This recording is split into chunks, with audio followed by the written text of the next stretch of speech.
temanya untuk bulan ini Immanuel ya saudara. Yang terambil di dalam Matius 1 ayat yang 23 yang demikian bunyinya. Matius 1 ayat yang 23, sesungguhnya anak darah itu akan mengandung dan melahirkan seorang anak laki-laki dan mereka akan menamakan dia Immanuel, yang berarti Allah menyertai kita. Kata Immanuel ini sudah nggak asing lagi ya saudara buat semua orang Kristen, bahkan kita sudah mengerti artinya. Jadi saya waktu menyiapkan ini saya ingat toko peninggalan orang tua saya. Tokonya ibu itu dimulai dari tahun 97 saudara. Dari awal cikal bakalnya ya dari Mbak Rus. Maksudnya Mbak Rus punya toko, sebagian dialihkan ke ibu. Hanya 1 etalase, terus berkembang sampai 17 etalase. Soalnya kan itu di halaman ya saudara. Jadi harus masuk ke etalase, kalau enggak banyak tikus. Nah, waktu itu belum ada namanya saudara. Di garase mobil itu dipakai Mbak Rus untuk salon. Namanya Salon Rusbanon. Akhirnya semua orang mengenalnya toko Salon Rusbanon gitu. Pada akhirnya waktu membutuhkan stempel saya juga pakai nama toko Rusbanon. Jadi sudah terkenal kalau toko alat tulis fotokopi itu di Bertajaya Rusbanon.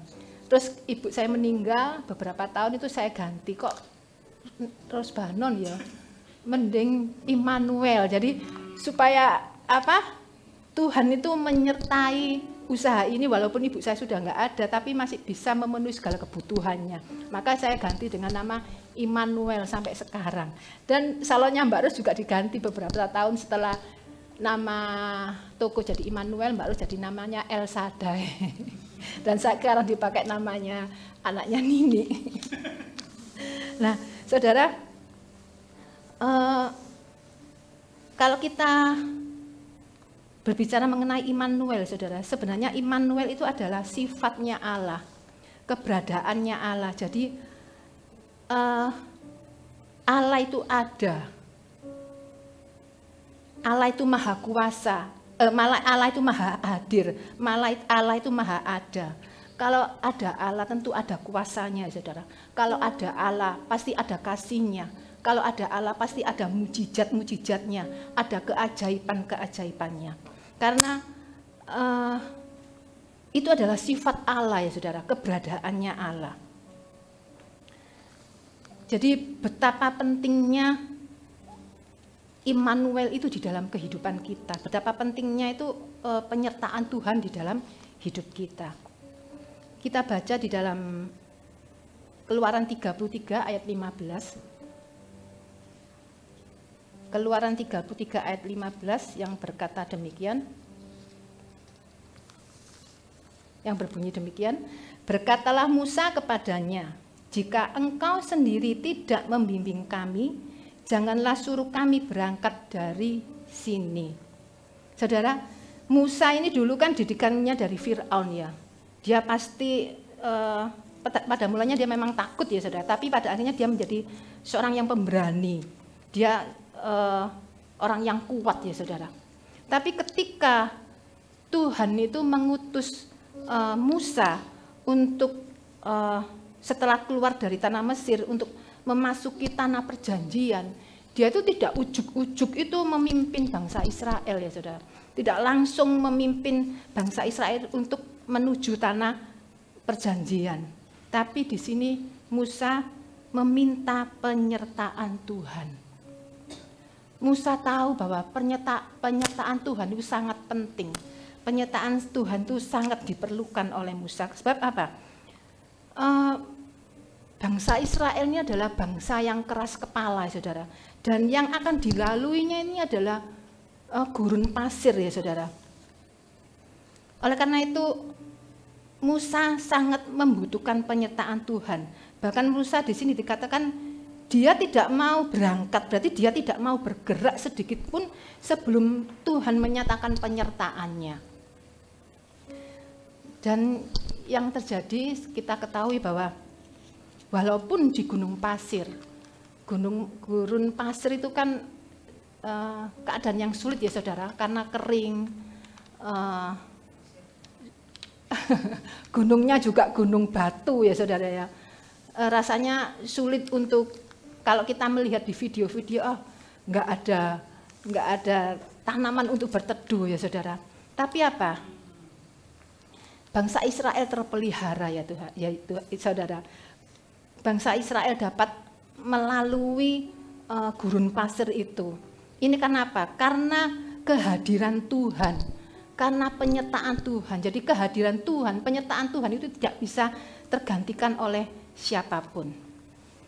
Nah, saudara,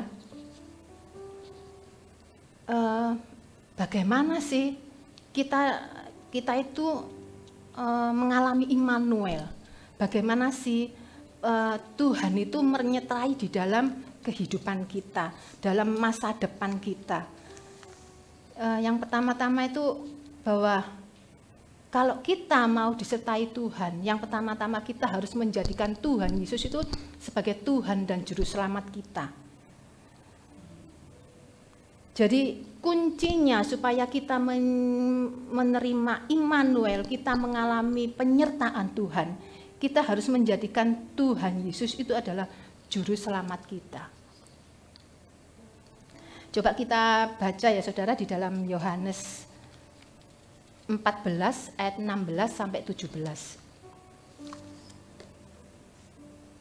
Yohanes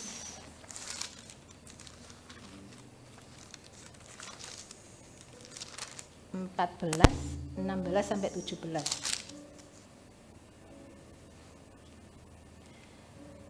Aku akan minta kepada Bapa dan Ia akan memberikan kepadamu seorang penolong yang lain, supaya Ia menyertai kamu selama-lamanya, yaitu Roh kebenaran.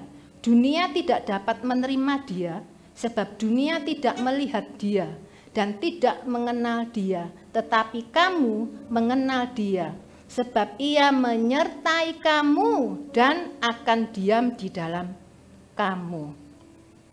Saudara, di sini dikatakan bahwa Tuhan itu menyertai kita itu bukan 1 hari 2 hari ya saudara, bukan beberapa tahun, tapi selama-lamanya. Dan Ia menyertai kita ya saudara. Bahkan Dia itu, Tuhan itu tinggal di dalam kehidupan kita. Di sini Tuhan sudah berjanji bahwa setiap orang yang percaya kepadanya, maka Tuhan Yesus itu menyertai kita. Bahkan menyertai Tuhan Yesus ada di dalam kita, berarti Tuhan Yesus itu menyertai ada di dalam kehidupan kita. Sebenarnya walaupun kita itu enggak minta, kita itu enggak ngerti, ataupun kita itu tidak tidak, atau kita nggak sadar, sebenarnya Tuhan itu pasti menyertai kita saudara. Sebab janjinya ini dikatakan bahwa Tuhan akan menyertai kita selama-lamanya. Tapi saudara, kuncinya yaitu tadi, bahwa kita harus menjadikan Tuhan kita itu sebagai juru selamat dalam kehidupan kita. Bahkan di dalam di dalam Ibrani 13 ayat 5b ya saudara. Di dalam Ibrani 13 ayat 5b. Di sini dikatakan bahwa aku sekali-kali tidak akan membiarkan engkau dan aku sekali-kali tidak akan meninggalkan engkau. Tuhan Yesus di sini berjanji lagi ya saudara, tidak akan sekali-kali itu membiarkan kita. Jadi sebenarnya Tuhan itu tidak pernah meninggalkan kita. Tuhan itu selalu menyertai dalam kehidupan kita, dalam rumah tangga kita, dalam usaha pekerjaan kita, bahkan di dalam masa depan kita. Kemanapun kita pergi melangkah itu Tuhan menyertai. Saudara, kalau saya melihat Facebook di berita SS ya saudara, banyak sekali kecelakaan gitu saudara ya. Kadang mereka sudah berjalan di tempat yang benar, sudah dalam posisi kecepatan yang benar ya saudara. tapi terjadi kecelakaan ya saudara. Kalau saya mengingat masa yang dulu saudara ya, saya itu kalau waktu masih di toko ibu saya saudara, saya itu yang kulaan ya. Kulaannya itu di Pasar Turi, di PGS gitu saudara ya. Jadi kalau saya itu berangkatnya itu harusnya berangkatnya siang setelah makan siang, karena pagi dari jam 6 itu sampai jam 12 itu nggak pernah berhenti saudara. Jadi fotokopi sama alat tulis itu terus-terusan gitu. Jadi kan capek ya. Jadi kalau saya itu berangkatnya siang, saya pasti pulangnya itu ngantuk. Berangkatnya nggak ngantuk saudara. Baliknya itu saya pasti ngantuk. Dan sering kali saya itu tertidur di kendaraan saudara. Ya, saya naik motor Pastor. Jadi saya sering gitu, saya ingat kejadiannya itu tiba-tiba kendaraan saya berhenti tepat di depannya pom bensin. Ternyata bensin saya itu habis, padahal saya ingat tadi waktu jarak 100 meter itu, waktu itu di jalan apa ya, yang coklat, yang toko coklat itu ya, Biliton. Di situ kan dulu ada pom bensin ya. Tiba-tiba kendaraan saya berhenti dan saya lihat itu bensin saya habis. Saya ingat waktu beberapa meter itu saya itu keseliut saudara. Dan itu pernah kejadian sampai 3 kali juga di Kruka, di mana itu saya pernah kejadian 3 kali saudara. Tapi penyertaan Tuhan itu sungguh sempurna ya saudara. Sehingga saya itu tidak terjadi apa-apa. Dan mulai saat itu saya mengatur bagaimana supaya saya itu nggak ngantuk. Jadi saya tutup, tadi biasanya kan eman ya, rame-ramenya kok tutup. Nah daripada saya sudah diingatkan Tuhan 3 kali, jadi saya mau berangkat itu tutup. Dan saya istirahat baru berangkat. Nah ini adalah saudara ya, karena Tuhan sudah berjanji bahwa Tuhan itu menyertai kita. Bahkan kemanapun kita pergi Tuhan menyertai kita. Dan seringkali ya saudara, kalau kita itu berdoa itu, ya saya sendiri ya, bertele-tele mengatakan, Tuhan saya ini. Padahal sebenarnya kalau menurut saya ya, setelah saya persiapan ini ya saudara,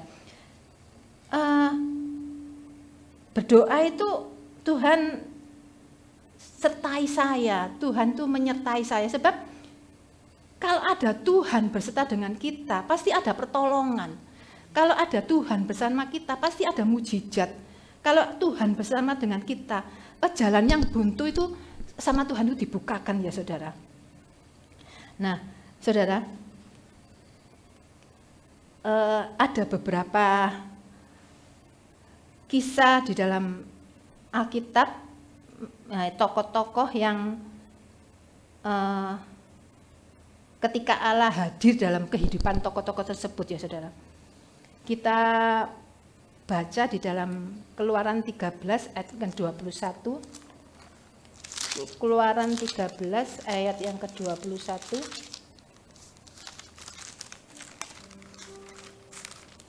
Keluaran 13 ayat 21 sampai 22 yang berbunyi demikian. Tuhan berjalan di depan mereka pada siang hari dalam tiang awan untuk menuntun mereka di jalan, dan pada waktu malam dalam tiang api untuk menerangi mereka, sehingga mereka dapat berjalan siang dan malam. Dengan tidak beralih, tiang awan itu tetap ada pada siang hari dan tiang api pada waktu malam di depan bangsa itu. Saudara, ketika bangsa Israel itu di padang gurun, namanya juga padang gurun ya saudara, keadaannya kering kerontang, tidak ada apa-apanya. Bangsa Israel juga tidak bekerja ya saudara di sana. Tapi apa? Pemeliharaan Tuhan itu luar biasa saudara. Pagi-pagi ketika mereka keluar dari kemah ya itu atau tendanya itu sudah ada makanan turun dari surga ya saudara. Jadi mereka tetap dipelihara Tuhan. Dan ketika bangsa Israel itu membutuhkan air, saudara ya. Gunung batu pun dapat mengeluarkannya air ya saudara, dapat mengeluarkan air. Itu adalah bukti penyertaan Tuhan. Jadi jika Tuhan menyertai kita, ketika Tuhan menyertai bangsa Israel, ada pertolongan tuh saudara, ada mujizat, ada keajaiban. Sekalipun orang dunia pada mengatakan bahwa tahun ini adalah tahun yang penuh dengan kesulitan ya saudara. Karena banyak yang memprediksi bahwa tahun ini tahun yang semakin sulit, ada yang mengatakan bahwa kita pun harus bercocok tanam sendiri ya saudara, untuk dapat memenuhi kebutuhan kita ketika masa yang kurang baik itu datang. Bahkan ada yang mengatakan demikian. Tapi perlu kita ingat ya saudara ya, bahwa Tuhan beserta kita itu, kalau Tuhan beserta dengan kita, pemeliharaan Tuhan itu tetap ada. Percayalah bahwa di dalam tahun baru ini, tahun 2024 ini, kita ini masuk dalam tahun pemeliharaan. Tapi yang perlu kita ingat yaitu kuncinya ya saudara, bahwa ada Immanuel di dalam kehidupan kita. Ada penyertaan Tuhan di dalam hidup kita. Dan yang harus kita ingat juga ya saudara, dan harus kita mengerti bahwa penyertaan Tuhan itu bukan hanya kita dipelihara dalam kehidupan kita, jadi kita bisa memenuhi kebutuhan kita, kebutuhan anak-anak sekolah lancar, pekerjaan lancar, semua baik-baik saja, bukan hanya itu saudara ya. Coba kita baca yang tadi ya saudara, di dalam Keluaran 13 ayat 21 dan 22, kita ulangi lagi. Keluaran 13 ayat yang 21 dan 22. Tuhan berjalan di depan mereka. Di sini dikatakan Tuhan berjalan di depan mereka pada siang hari dalam tiang awan untuk menuntun mereka. Yaitu tiang awan itu, yaitu Tuhan sendiri yang menuntun mereka, saudara, di jalan. Dan pada waktu malam dalam tiang api untuk menerangi mereka, sehingga mereka dapat berjalan siang dan malam. Dengan tidak beralih tiang awan itu tetap ada pada siang hari dan tiang api pada malam di depan bangsa itu. Saudara, di sini dikatakan bahwa Tuhan itu berjalan tidak di belakang atau di samping, tapi Tuhan itu berjalan di depan kita. Tuhan itu berjalan di depan bangsa Israel. Jadi di samping kita, di sini Tuhan itu berjalan di depan itu berarti Tuhan itu menuntun ya saudara. Jadi kalau Tuhan itu berjalan di depan kita, berarti kita harus berjalan di belakangnya Tuhan. Kalau Tuhan belok ke kanan, kita harus belok ke kanan. Kalau bangsa Israel ini Tuhan belokkan ke kiri, ya bangsa Israel harus ikut belok ke kiri, saudara ya. Kalau ada yang belok ke kanan, maka tidak akan sampai ke tempat tujuan ya saudara. Maka, tapi saudara ya, di sini juga dikatakan bahwa tadi dituntun berarti apa? Berarti kita itu harus menaati ya saudara, menuruti arahan Tuhan. Karena Tuhan berjalan di depan, berarti kita harus mengikuti dari belakang. Apa yang Tuhan arahkan, itu yang harus kita mau ya saudara, harus kita turuti ya saudara. Waktu saya buka minuman kekinian itu saudara ya, itu sudah 1 tahun lebih, saya juga nggak nyangka kok sampai berjalan 1 tahun lebih. Sebenarnya waktu itu ya memang sih karena keuangan. Menurut saya sudah berdoa. Menurut saya sudah itu kehendak Tuhan, itu iman saya. Tapi sebenarnya antara iman dan nekat itu kadang-kadang hampir sama ya saudara. Tapi kalau iman itu kan berasal dari Tuhan ya saudara. Tapi kalau nekat itu kan berasal dari diri kita sendiri, dari perhitungan kita ya saudara. Nah, oleh karena itu saudara, kalau kita mau melakukan sesuatu itu kita harus bertanya kepada Tuhan dan mengikuti arahan Tuhan, bukan mengikuti arahan kita sendiri. Yaitu itu namanya nekat ya saudara. Seringkali ya kita itu melaku berdasarkan iman aja, tapi itu sebenarnya tidak cukup ya saudara ya. Seperti halnya ini, yang penting ada penyertaan Tuhan. Tapi penyertaan Tuhan harus diikuti dengan nurut ya saudara. Harus diikuti dengan mengikuti arahan dari Tuhan. Kalau kita berarti kita harus menuruti firman Tuhan. Apa yang Tuhan mau semua ada di dalam firman Tuhan ya saudara. Kita baca juga jadi yang pertama tadi ya saudara, bahwa Tuhan Yesus dijadikan Tuhan dan Juru Selamat. Yang kedua, kita harus menuruti apa yang Tuhan mau. Contoh yang kedua yaitu mengenai tokoh-tokoh tadi, Matius 14 ayat 28 sampai 29. Matius 14 ayat 28 sampai 29. Lalu Petrus berseru dan menjawab dia, Tuhan, apabila engkau itu, suruhlah aku datang kepadamu berjalan di atas air. Kata Tuhan Yesus. Datanglah, maka Petrus turun dari perahu dan berjalan di atas air mendapatkan Tuhan Yesus. Saudara, ketika Tuhan Yesus berjalan di atas air, Petrus juga pingin ya saudara bisa berjalan di atas air. Tapi Petrus ini bukan sekedar ingin, bukan sekedar mau berjalan di atas air. Di sini dikatakan bahwa